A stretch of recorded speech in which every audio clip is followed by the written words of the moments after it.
Assalamualaikum warahmatullahi wabarakatuh. Oke, bertemu lagi dengan saya di week ke-10, yaitu kita akan membahas tentang multiple proses dengan reaksi. Oke, karena kemarin materinya sudah masuk di week ke-9, jadi kita di sini langsung aja masuk ke contoh soal. Nah, untuk contoh soal ini, metanol diproduksi dengan mereaksikan CO2 plus 3H2 menjadi C3OH plus H2O. Fresh feed mengandung CO2, H2, dan 0,4% mol inert. Arus yang meninggalkan reaktor dilewatkan suatu kondensor untuk mengembunkan semua metanol dan air yang terbentuk sebagai arus produk. Di dalam arus produk tidak terkandung inert. Kemudian arus gas direcycle ke reaktor untuk menghindari terakumulasinya inert dalam proses. Sebagian arus recycle dibuang sebagai arus purge. Feed yang masuk reaktor, bukan fresh feed, mengandung 28% CO2, 70% H2, dan 2% inert. Single pass conversion H2 adalah 60%. Hitunglah arus fresh feed, kemudian arus recycle, dan arus purge, serta overall conversion dari H2. Bila rate metanol dalam produk diketahui 155 kmol per jam, maka kita gambarkan dulu blok diagramnya. Jadi ini suatu fresh feed mengandung CO2, H2, dan inert. Inertnya 0,4%, maka ini 0,004 fraksinya. Kemudian setelah akan dimasukkan ke reaktor, fresh feed ini dicampur dengan recycle karena ada arus recycle. Nah, pencampuran di sini itu menjadikan stream bernama gross feed. Nah, ini yang diketahui komposisinya di soal. Jadi, feed yang masuk ke reaktor itu 0,28 CO2, 0,7 H2, dan 0,02 inert. Di dalam reaktor terdapat konversi single pass. Konversi single pass-nya yaitu 60%. Dan yang keluar reaktor terdapat CO2, H2, metanol, H2O, dan inert. Kemudian reaktor produk ini dimasukkan ke kondensor sehingga liquid product dan gas product terpisah otomatis. Nah, di sini untuk liquid produknya saya beri nama final product FP, di mana kandungannya adalah metanol dan air.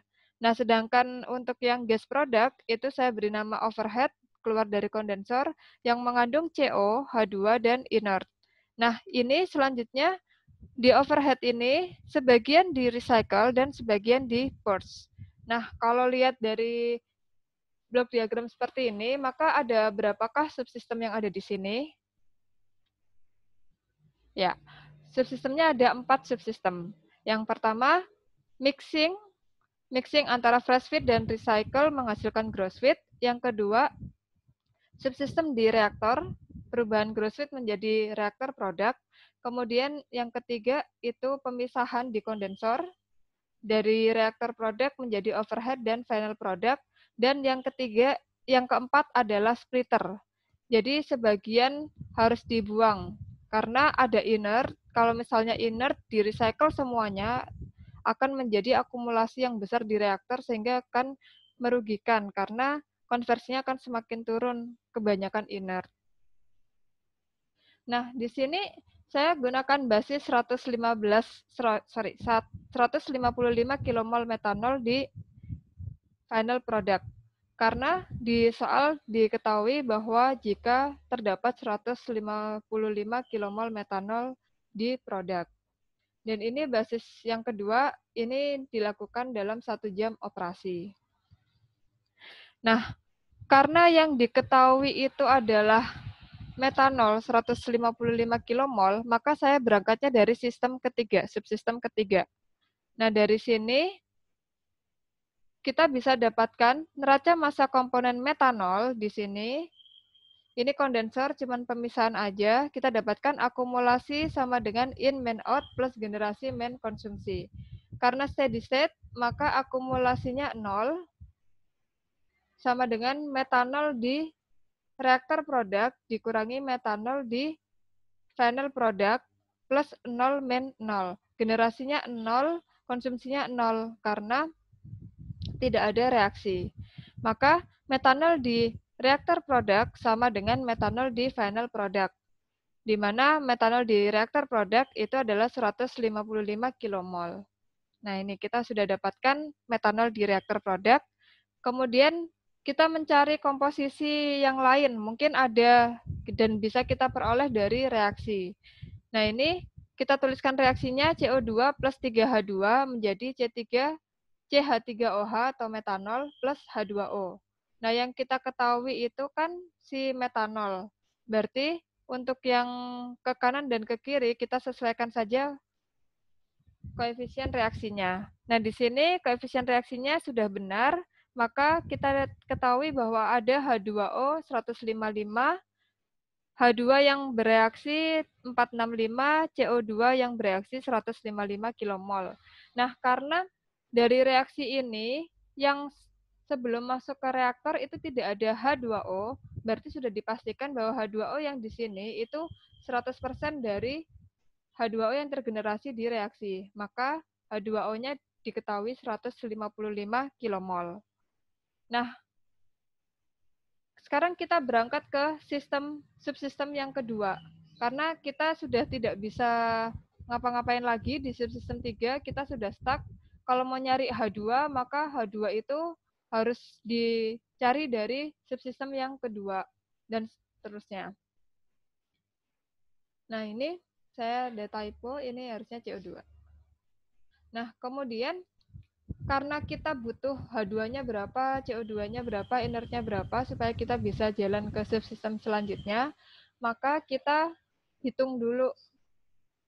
Ini 155, kita berangkat ke subsistem 2. Nah, di subsistem 2 kita mencari mol H2 yang masuk ke reaktor. Nah, caranya dari single pass conversion. Yang kita ketahui single pass conversion itu juga berarti reaktan yang bereaksi dalam reaktor dibagi reaktan masuk reaktor. Nah, kita ketahui single pass conversion-nya 60%, kita ubah ke dalam bentuk fraksi berarti 0,6 sama dengan reaktan yang bereaksi dalam reaktor. Ini tadi dari persamaan reaksi. Nah, ini ada ada H2 yang bereaksi sebanyak 465. Nah, berarti ini kita masukkan saja 465. Dari sini kita akan dapat H2 yang masuk ke reaktor.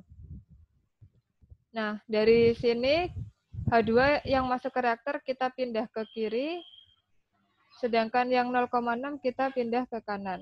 Menjadi persamaan seperti ini, dan kita dapatkan 775 mol H2 yang masuk ke reaktor. Nah, ini kita sudah dapatkan 775 kilomol. Oke, kemudian yang selanjutnya mencari mol total di gross feed.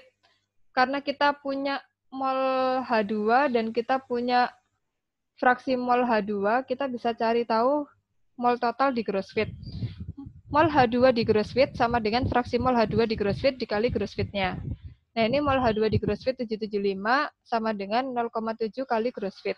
Maka gross feed-nya tinggal 775 dibagi 0,7, hasilnya 1107,14 kilomol. Nah, ini kita tuliskan. Kemudian mencari mol CO2 di gross feed yang masuk ke reaktor subsistem 2. Nah, karena kita sudah tahu berapa gross feed totalnya dan kita punya fraksi mol CO2-nya, maka kita bisa dapat mol CO2-nya sama dengan fraksi mol CO2 di gross feed dikali gross feed. 0,28 dikali 1107,14, hasilnya 310 kilomol. Kita tulis. Nah, kemudian yang terakhir adalah mencari inert.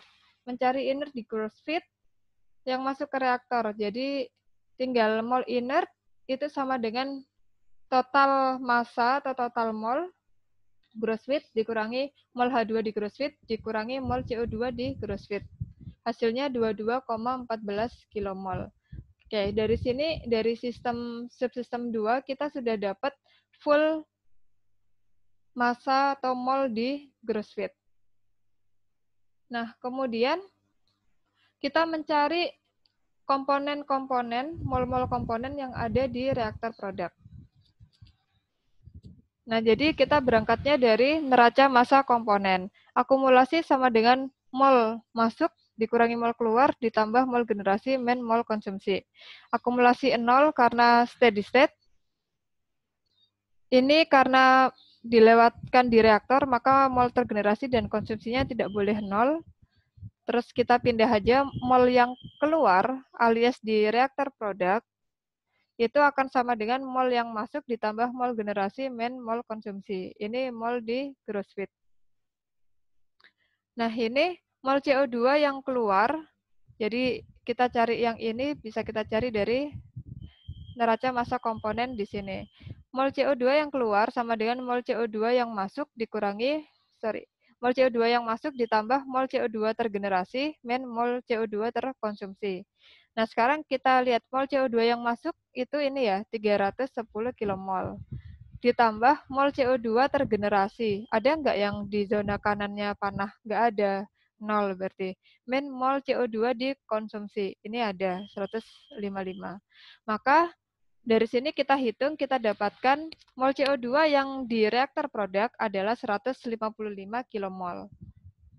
Kemudian mol H2 yang keluar. Mol H2 yang keluar dengan cara yang sama, kita dapatkan 775 ditambah 0 dikurangi 465. Hasilnya 310 kmol. Dari sini kita dapatkan mol dari CO2 dan H2 di reaktor produk. Nah, untuk mol inert itu dengan cara yang sama, ini mol inert yang masuk sebanyak 22,14 ditambah mol inert yang tergenerasi tidak ada, 0, yang terkonsumsi juga 0. Maka mol inert yang keluar 22,14 kmol juga. Nah, ini untuk yang di gross feed dan di reaktor produk kita sudah lengkap untuk massa atau mol-molnya. Nah, kemudian kita berangkat ke subsistem ketiga lagi. Jadi di subsistem 3 kita perlu mendapatkan komponen yang keluar dari kondensor. Dengan neraca massa komponen, kita bisa tuliskan akumulasi sama dengan mol in min mol out ditambah mol generasi min mol konsumsi. Karena di sini tidak ada reaktor, maka generasi dan konsumsinya 0 dan akumulasinya 0 karena steady state. Nah, berarti mol out itu sama dengan mol in. Maka mol overhead ditambah mol final product itu akan sama dengan banyaknya mol di reaktor produk. Nah, jadi kalau kita mau cari mol CO2 di overhead ditambah mol CO2 di final product itu akan sama dengan mol CO2 di reaktor produk. Nah, sekarang mol CO2 di overhead itu kita cari mol CO2 di FP nggak ada, maka mol CO2 di reaktor produk 155 kmol. Sehingga mol CO2 di OH itu sama dengan 155 kmol. Sedangkan mol H2 di OH ditambah mol H2 di FP sama dengan mol H2 di RP. Di sini kita dapatkan mol H2 di OH itu adalah 310 kmol CO2. Kemudian mol inert di OH ditambah mol inert di FP sama dengan mol inert di reaktor produk. Nah, dari sini kita dapat mol inert di OH itu adalah 22,14 kmol. Maka kita tuliskan di sini, kita dapat mol CO2 155 kmol di overhead, H2 310 kmol, I inertnya 22,14 kmol. Sedangkan mol H2O yang keluar di final product itu dengan cara yang sama, kita dapatkan mol H2O yang keluar 155 kmol. Nah, kemudian ini kita sudah dapat mol-molnya. Selanjutnya, kita perlu mencari fraksi mol yang ada di stream overhead, recycle, dan purge untuk memperoleh fresh feed-nya nanti.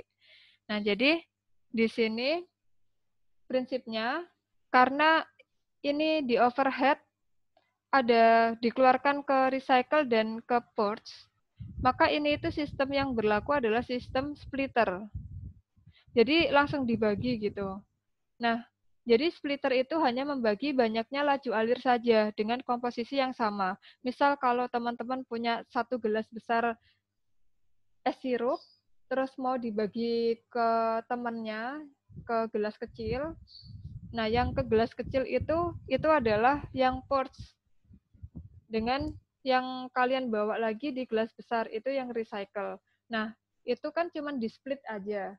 Yang mana masanya atau molnya bisa berbeda, tapi komposisinya kan sama. Sirupnya nggak akan berubah. Kalau yang kecil menjadi lebih nggak manis, kan manisnya sama, berarti komposisinya sama. Nah, berarti karena kita butuh komposisinya dan komposisi ketiganya sama, maka kita hitung komposisinya. Nah, ini kita tabelkan komponennya CO2, H2, dan inert. Molnya dari overhead, ini komponen di overhead. Molnya 155 CO2, 310 H2, inertnya 22,14. Diperoleh mol total 487,14. Maka fraksi molnya bisa dicari dari mol CO2 dibagi mol total, sama dengan 0,318.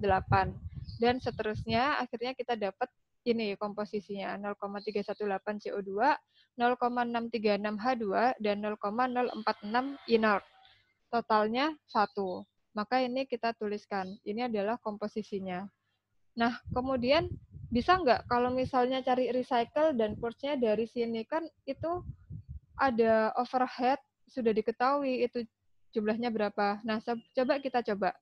Kalau misalnya kita coba overhead pakai neraca massa total, overhead itu sama dengan recycle ditambah quartz.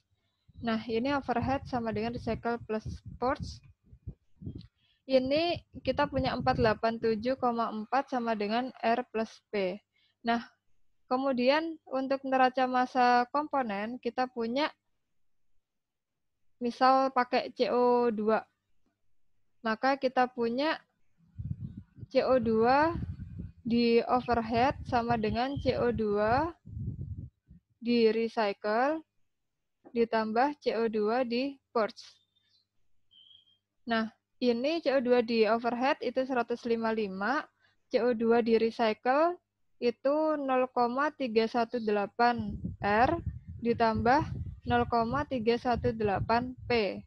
Nah, kalau misalnya kita eliminasi ini, 487 sama dengan R plus P, ini 155,4, 0,318 R plus 0,318 P, ini kita kalikan 0,318, ini dikali 1, maka ini 487,4 kali 0,318 sama dengan 0,318 R ditambah 0,318 P. Yang ini 155 sama dengan 0,318 R ditambah 0,318 P. Nah, ini 0. Maka tidak ada yang dicari. Sehingga menentukan nilai R dan P-nya tidak bisa melalui splitter. Maka kita perlu dari subsistem pertama di sini. Nah, di subsistem pertama, di sini pun kita bisa mencari nilai R, gross fit, dan fresh fit dari subsistem 1. Nah, neraca massa total di subsistem 1 itu akumulasi sama dengan mol in, min, mol out. Akumulasinya 0 karena steady state. Kemudian sama dengan mol in, min, mol out. Mol out sama dengan mol in, maka mol di gross fit akan sama dengan mol R ditambah mol di fresh fit. Nah, mol di gross fit yang kita udah ketahui tadi 1107,14 ditambah R plus FF. Maka kita bisa tuliskan seperti ini, dan kita dapatkan 1107,14 dikurangi FF itu sama dengan R. Ini persamaan pertama. Nah, kemudian kita nggak bisa dari satu persamaan saja, maka kita selanjutnya pakai neraca massa komponen inert di subsistem 1. Kenapa inert? Karena ketiga-tiganya ada komposisinya. Jadi, di sini akumulasi sama dengan mol inert masuk, min mol inert keluar, plus mol inert tergenerasi dikurangi mol inert terkonsumsi. Karena tidak ada reaksi, maka generasi dan konsumsinya 0. Akumulasinya karena steady state, maka steady state itu akumulasinya 0. Mol yang masuk itu adalah fraksi mol inert di FF dikali FF-nya, ditambah fraksi mol inert di R, dikali R-nya, dikurangi fraksi mol inert di gross fit kali gross fit-nya. Nah, di sini kita keluarkan gross fit-nya ke sisi kiri, maka fraksi mol inert di gross fit itu sama dengan fraksi mol inert di FF ditambah fraksi mol inert di recycle. Sehingga fraksi mol di gross fit kita dapatkan 22,14 ditambah 0,004 FF ditambah, ini 22,14 sama dengan 0,004 FF ditambah 0,046 R. Nah, dari sini kita substitusikan persamaan 1 ke persamaan 2, maka persamaan 2 kita tulis ulang 22,14 sama dengan 0,004 FF ditambah ini 0,046 dikali R. R-nya itu pakai persamaan 1, 1107,14 min FF. Nah, dari sini kita hitung ini 0,046 dikali 1107,14 hasilnya 50,928 dikurangi 0,046 dikali FF dikurangi 0,046 FF. Nah, ini kita pindahkan yang angka dengan angka ini pindah ke kiri, yang ini dikurangkan. Maka kita dapatkan ini min 28,788 sama dengan min 0,042 FF. Nah, ini kita bagi min 28,788 dibagi min 0,042. Hasilnya di FF adalah 685,43 kilomol. Nah, jadi di sini kita dapat FF-nya 685,43 kilomol. Kemudian R-nya juga bisa kita dapatkan, kembalikan ke persamaan ini, maka 1107,14 dikurangi FF-nya. FF-nya 685,43, maka R-nya diperoleh 421,71 kilomol. Sini. Nah, karena kita sudah punya nilai recycle-nya 421,71 kilomol, kita selanjutnya bisa mencari purge. Mencari purge dari neraca massa total subsistem 4. Di sini akumulasi sama dengan in main out, akumulasinya 0 sama dengan in main out. In sama dengan out, in-nya adalah overhead, ditambah out-nya recycle dan purge. Maka kita peroleh overhead-nya 487,14 ditambah recycle-nya 421,71 plus P. Di sini P-nya kita peroleh 65,43 kilomol. Nah, kemudian karena kita sudah bisa menjawab fresh fit-nya sudah ada, recycle-nya sudah ada, purge-nya sudah ada, tapi kita belum menjawab konversi overall. Nah, konversi overall karena yang ditanya adalah H2, maka kita cari banyaknya H2 di fresh fit dulu, karena overall itu benar-benar lihat yang ujung dan ujung. Nah, berarti neraca massa komponen H2 di subsistem 1 itu sama dengan akumulasi sama dengan mol komponen masuk dikurangi mol komponen keluar ditambah mol komponen tergenerasi dikurangi mol komponen terkonsumsi. Akumulasi 0 karena steady state, dan ini karena di sistem ini adalah mixer, maka generasi dan konsumsinya 0. Kemudian kita masukkan ini fraksi mol H2 di FF kali FF, ditambah fraksi mol H2 di R kali R, dikurangi fraksi mol H2 di GF kali gross fit. Nah, ini adalah mol H2 di FF, sama dengan fraksi mol, ini di GF, fraksi mol H2 di FF, ditambah mol H2 di R. Nah, berarti mol H2 di GF itu sudah kita dapatkan di awal tadi 775 sama dengan H2 di FF masih dicari ditambah H2 di recycle. Di sini fraksi kali massa total recycle 268,21. Maka H2 di FF kita dapatkan 506,79 kilomol. Nah, Dari sini, overall conversion butuh reaktan masuk proses dikurangi reaktan keluar dari proses dibagi reaktan masuk proses. Nah, ini yang ditanya adalah overall conversion H2. Nah, yang kita tinjau adalah dari ujung ke ujung. Nah, ini H2O, H2-nya hanya ada di fresh feed. Kemudian untuk H2 yang keluar dari proses itu hanya ada di purge. Maka kita cari tahu dulu H2 di purge. Nah, untuk H2 di purge, kita tinggal cari fraksi mol H2 di purge dikali purge-nya. 0,636 dikali 65,43 didapatkan 41,61 kilomol. Maka overall conversion untuk H2 itu adalah reaktan masuk proses min reaktan keluar dari proses dibagi reaktan masuk proses. Di mana reaktan masuk prosesnya 506,79 dikurangi 41,61 dibagi 506,79. Hasilnya adalah 0,92. Maka jawabannya dapat disimpulkan fresh feed-nya diperoleh 685,43 kilomol, recycle-nya 421,71 kilomol, dan purge-nya 65,43 kilomol, sedangkan konversi overall-nya adalah 92%.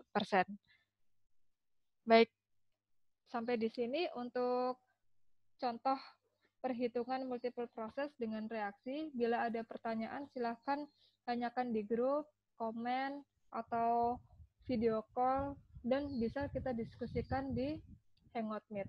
Baik, terima kasih. Assalamualaikum warahmatullahi wabarakatuh.